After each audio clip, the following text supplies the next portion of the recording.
Hola, bienvenidos al video de acceso a la vivienda y derechos de inquilinos de la Coalición de Inmigración de Nueva York, NYIC, en Rochester, Nueva York. Soy Kaya Groom, asociada de programación comunitaria en la NYIC. Hoy analizaremos cuáles son sus derechos como inquilino, qué servicios y recursos hay para inquilinos en el condado de Monroe, cómo protegerse contra estafas y fraudes, y mucho más. Recuerde que esta información no es asesoría legal y que no debe considerarse como tal. Si necesita asesoría legal, comuníquese con el Proyecto para la Defensa de Inquilinos al 585-504-6195.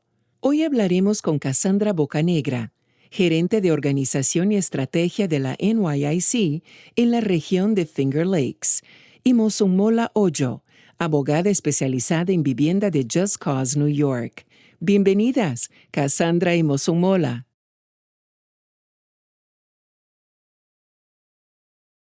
Soy Cassandra Bocanegra, gerente de Organización y Estrategia en Finger Lakes de la Coalición de Inmigración de Nueva York.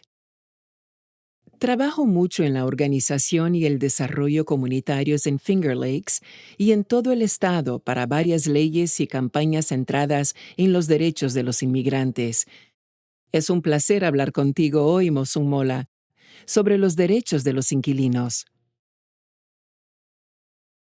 Hola, soy Mosunmola Ojo, trabajo para Just Cause y soy la abogada corporativa de Just Cause en nuestra unidad de vivienda.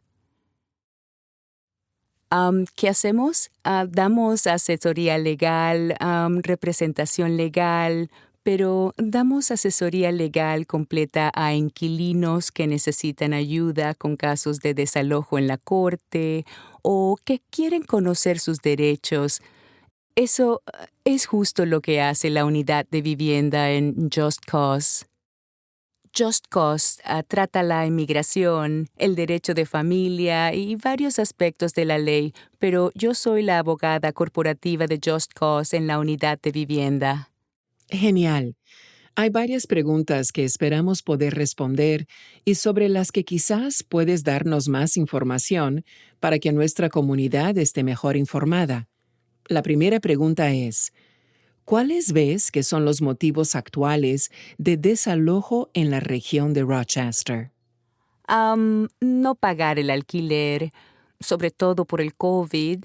A muchas personas las desplazaron de su hogar por no poder pagar el alquiler.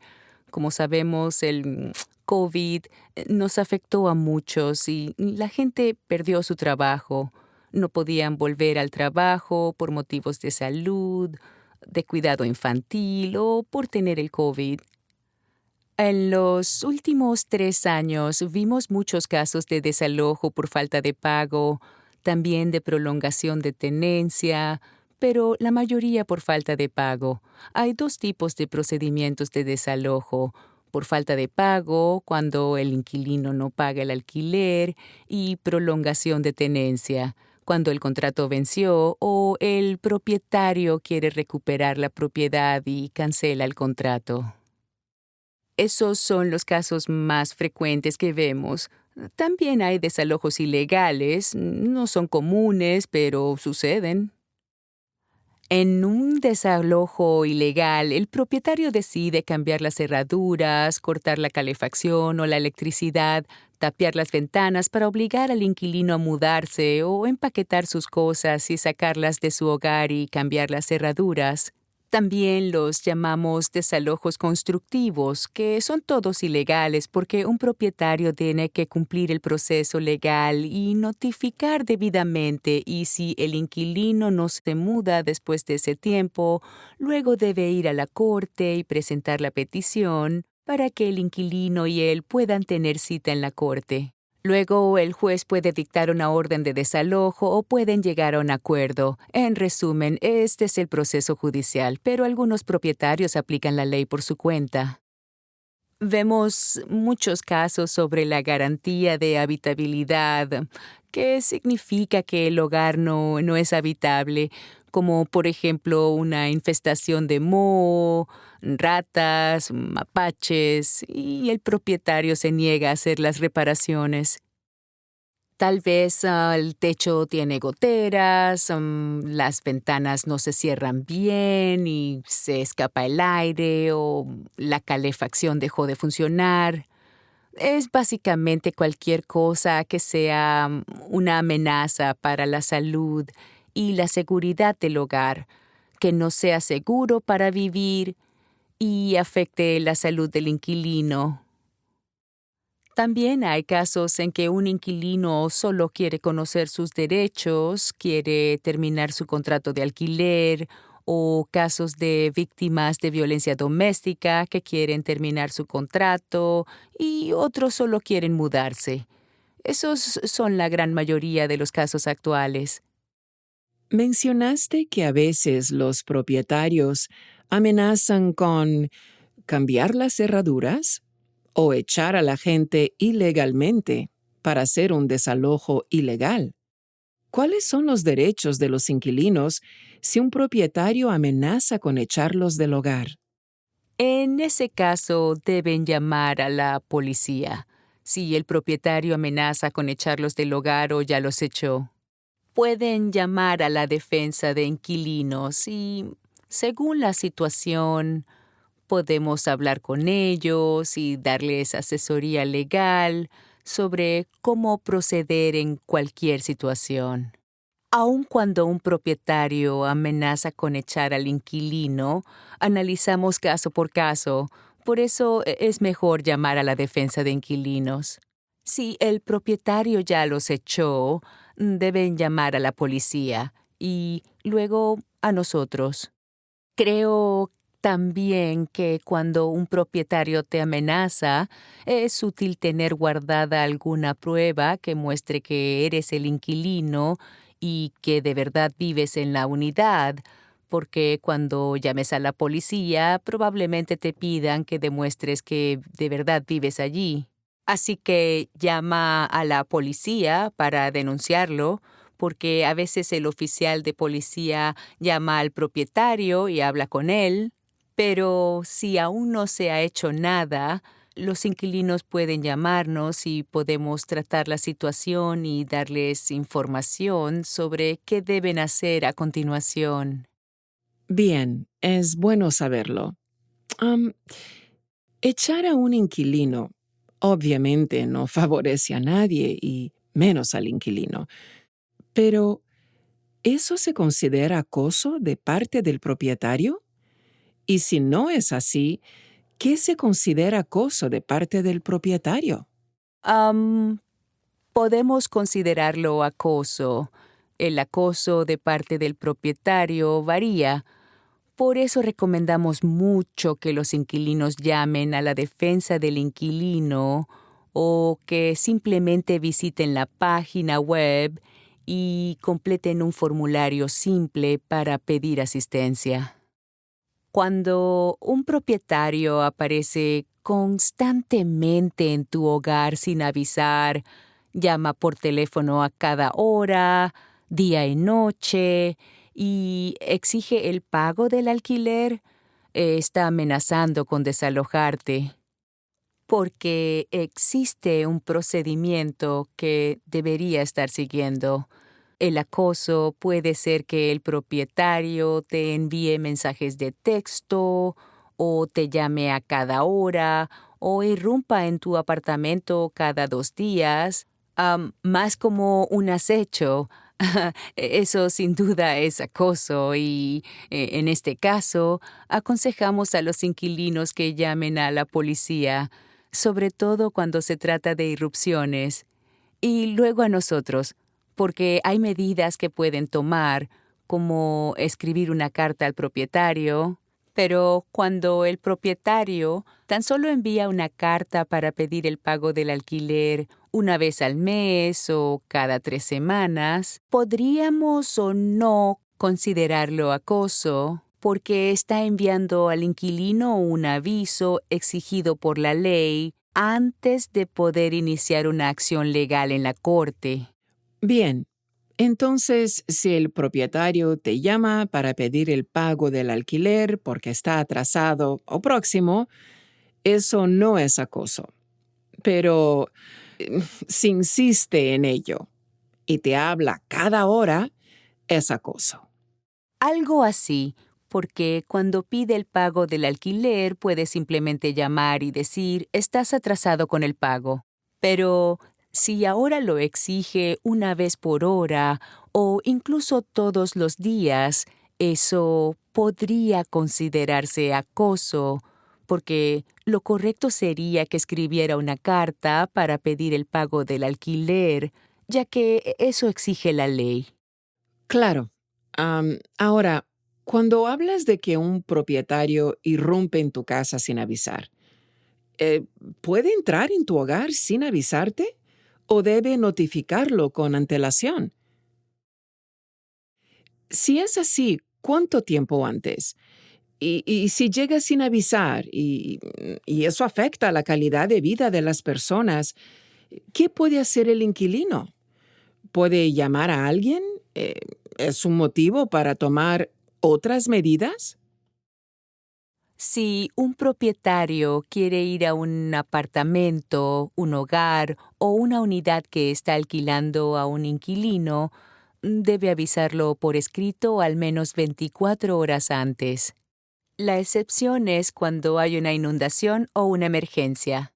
Una emergencia es un incendio, una inundación en el apartamento, situaciones de vida o muerte o daño a la propiedad. En estos casos, no es necesario que el propietario avise por escrito 24 horas antes.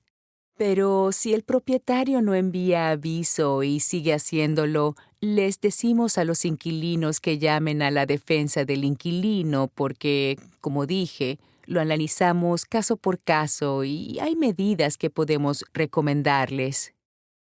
Y cuando dices por escrito, ¿un mensaje de texto para avisarte entra en esa categoría o debe ser en un papel físico? No tiene que ser en papel físico, solo tiene que ser una forma de notificación que avise al inquilino de que el propietario irá en 24 horas. Se prefiere por escrito, en una carta deslizada por debajo de la puerta, pero a veces los inquilinos no están. Un correo electrónico o incluso un mensaje de texto podrían servir. Solo una forma de notificación. Am, Eso es útil saberlo.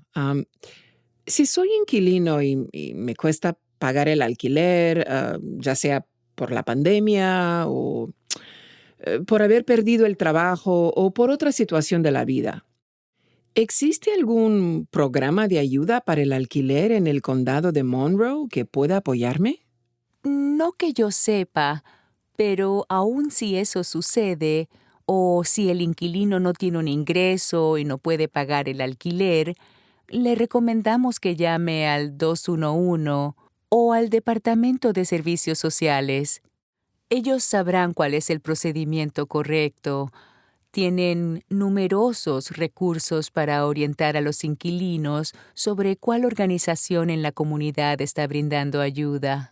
Tenemos muchas iglesias en Webster y en diferentes partes de Rochester que ayudan con el alquiler. Sin embargo, tienen requisitos y creo, según me han contado nuestros clientes, que uno de ellos es que puedas pagar la renta en adelante, pero si no puedes, hay algunas organizaciones que pueden ayudarte según la situación.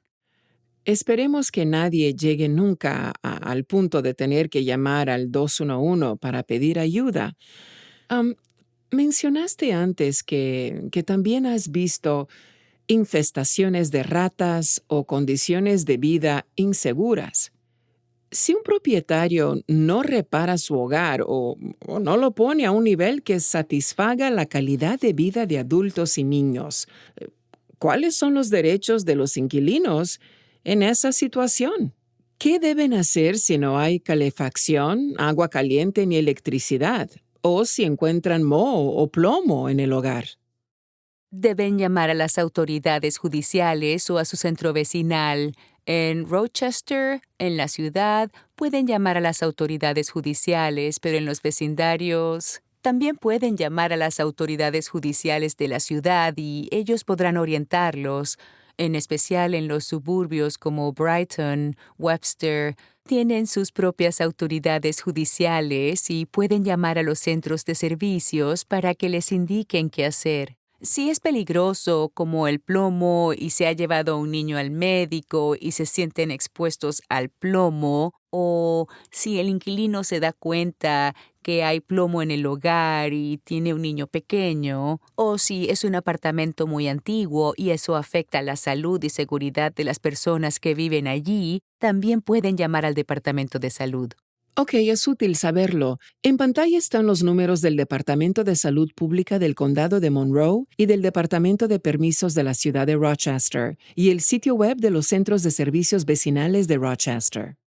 Mi recomendación es que solo se aseguren de seguir llamando, no se rindan. El tema es que si llaman una sola vez y no responden, llamen otra vez, no se rindan. Sigan llamando hasta que envíen a un inspector. Es lo que aconsejamos a la gente en la línea directa. Entonces el inspector irá, inspeccionará el lugar y empezará por lo que sea que encuentre ahí. ¿Y la gente debería tomar fotografías de las cosas que ven como evidencia o algo por el estilo? Pueden hacerlo, pero el inspector que envíen se encargará de revisar. Inspeccionará el apartamento o la casa para averiguar qué está sucediendo allí. Ok, genial.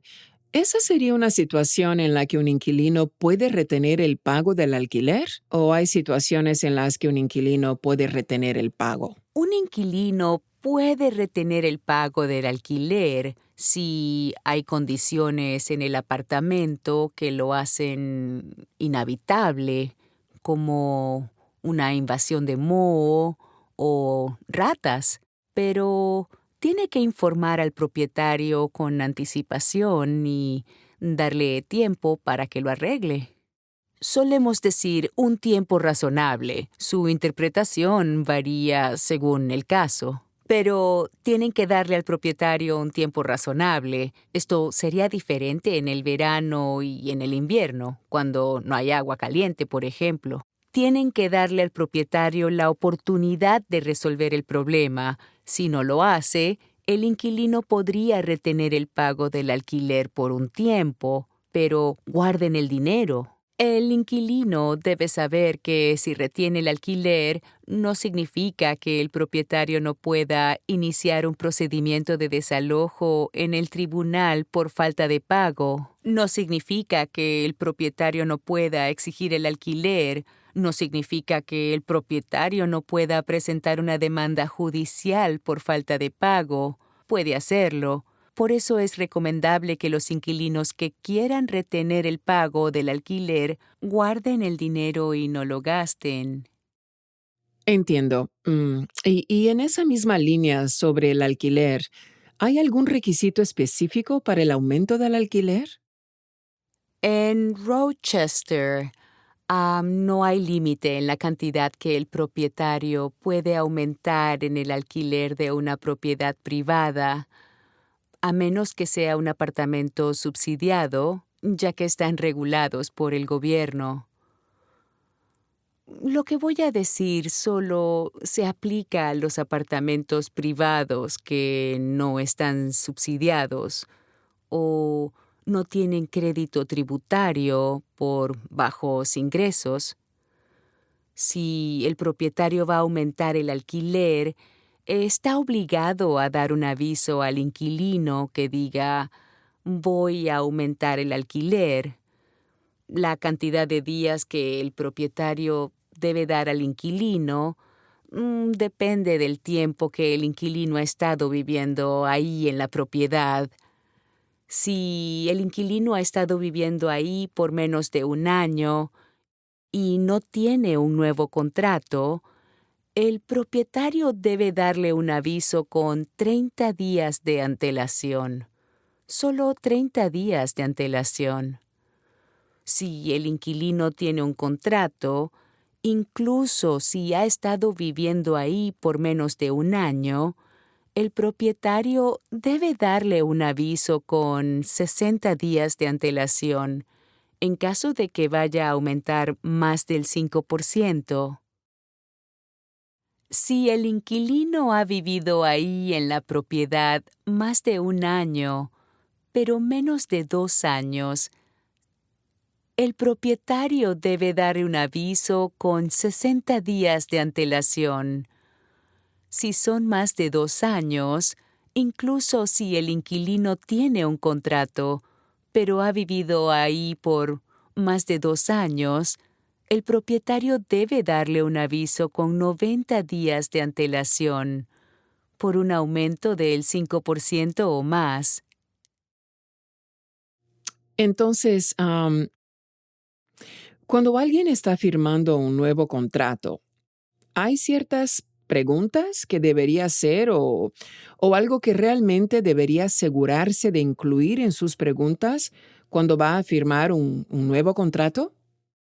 Si un inquilino va a firmar un nuevo contrato, debe ser cuidadoso, asegurarse de hacer su propia investigación con la diligencia correspondiente y leer el contrato. En primer lugar, debe asegurarse de investigar el lugar a donde se va a mudar. Hay reseñas en línea que puede ver. También debe asegurarse de revisar la propiedad y asegurarse de que la persona que alquila el lugar sea el dueño. Para los apartamentos privados, deberá asegurarse de averiguar quién es el dueño y quién figura en la escritura, porque a veces el propietario que figura en la escritura no es la misma persona que alquila el lugar, ya que a veces usan un administrador de propiedades, pero debe hacer sus investigaciones, llamar a la persona y asegurarse de que es la misma persona que realmente es dueña del apartamento y que la otra persona es el administrador. Incluso puede llamar al condado de Monroe para saber quién es el dueño del apartamento,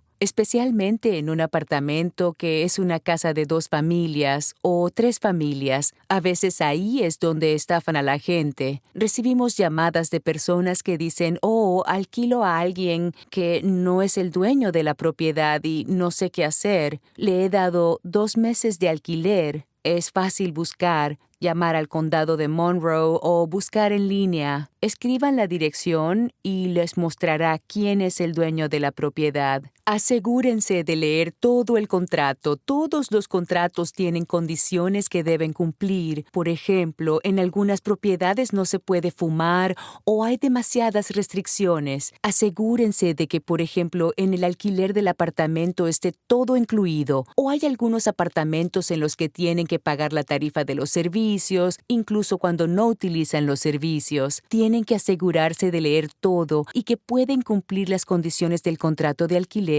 Bien, ¿y cuánto puede pedir un propietario cuando un inquilino se muda? ¿Solo el alquiler del primer mes y el depósito de garantía? ¿Puede pedir el pago de un año entero por adelantado? Cuando un propietario alquila una propiedad, solo se le permite pedir el alquiler del primer mes y el depósito de garantía. No puede solicitar 3 meses o el primer mes, el último mes y el depósito de garantía. Antes de 2019, antes de que cambiara la ley, un propietario podía pedir 3 meses de alquiler, pero después de 2019 y estamos en 2023, un propietario solo puede pedir el primer mes y el depósito de garantía. A veces pueden pedir una cuota de la solicitud, pero no puede ser más de $20.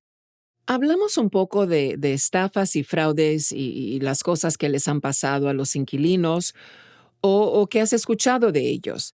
¿Hay alguna manera de protegerse de las estafas y fraudes relacionados con las viviendas? Investigar es muy importante. Pedirle a un familiar, un amigo, un conocido que eche un vistazo a la propiedad, especialmente si está en Rochester y los posibles inquilinos no están en Rochester o no viven en Rochester. Así que asegúrese de mirar la propiedad. También asegúrese de tener los recibos de todo lo que estén dando a quien sea que se lo estén dando, porque eso es lo que van a usar si tienen que ir a un tribunal de casos menores, si sufren una estafa. Asegúrense de preguntarle a la persona quién es y cuál es su función. Está bien hacer preguntas, especialmente porque están poniendo su dinero. Pregúntele a quién le pagan el alquiler, si es el administrador de la propiedad o el dueño. Y por eso pueden llamar al condado de Monroe o buscar en línea al dueño de la propiedad. Otra cosa que pueden hacer es mirar reseñas.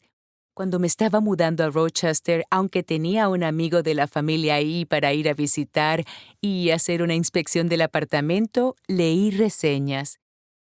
Y es muy fácil encontrar reseñas, especialmente en este mundo de la tecnología. Solo escriben la dirección y ponen reseñas adelante y verán que algo aparecerá. Tienen que hacer la debida diligencia. También sigan sus instintos, porque ya sabes, a pesar de que la ley no es el instinto, todos tenemos un instinto cuando vemos algo que no está bien en alguna parte. Por ejemplo, si están buscando un apartamento de 4 habitaciones y el precio es de $1,000, si somos realistas, eso es sospechoso. Es muy barato comparado con los precios de mercado. Estos hacen referencia a lo que cuestan otros apartamentos similares, porque una casa de familia de 4 habitaciones en Rochester hoy en día no cuesta $1,000 al mes. Entonces, si algo es demasiado bueno para ser verdad, tienen que investigar más a fondo e ir a inspeccionar el lugar. Muchas personas no lo hacen, especialmente si están saliendo de un refugio y realmente quieren salir de ahí y conseguir un apartamento. Rechazan la inspección del lugar, la cual tienen el derecho de hacer antes de mudarse. Así que no rechacen la inspección. En el momento en que reciben las llaves, entren a inspeccionar el lugar. Asegúrense de que sea lo que les prometieron. Porque si no es lo que les prometieron, entonces es mejor darse la vuelta y cuando esto pase, solo tienen que llamar a la defensa de inquilinos. Lo mejor es prevenir. En esos casos, ¿el inquilino tiene derecho a rescindir su contrato o cuándo tendría derecho el inquilino de rescindir su contrato? Por desgracia, para romper el contrato, el inquilino tiene que ver las condiciones del contrato. ¿Qué dice acerca de romper el contrato?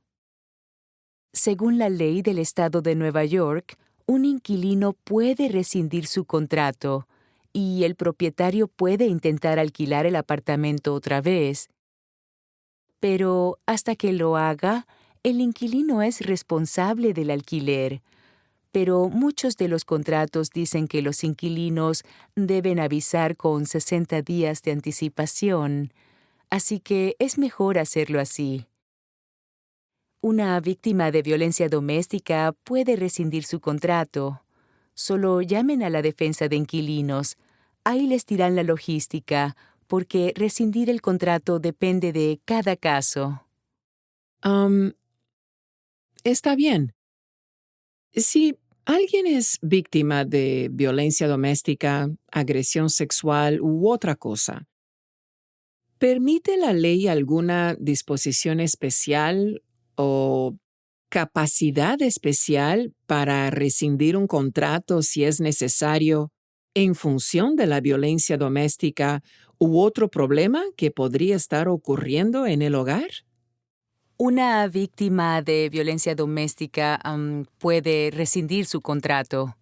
Para rescindir su contrato, una víctima de violencia doméstica debe tener la copia de su orden de protección y dar un aviso con 30 días de anticipación al propietario. Bien, bien, y hemos puesto la información de Willow Center si alguien necesita ayuda por violencia doméstica. Su sitio web se encuentra abajo y es un gran recurso y una gran organización. Por ahora no tengo ninguna otra pregunta.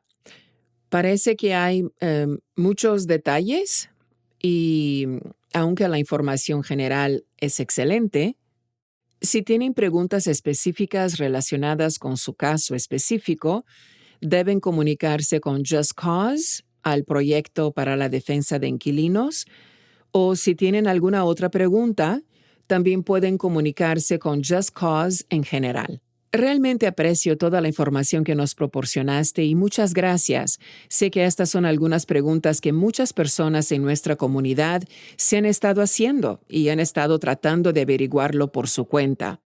Así que realmente apreciamos que te tomes el tiempo para sentarte con nosotros y, bueno, aclarar algunos de los derechos de los inquilinos y lo que pueden hacer si surge algo.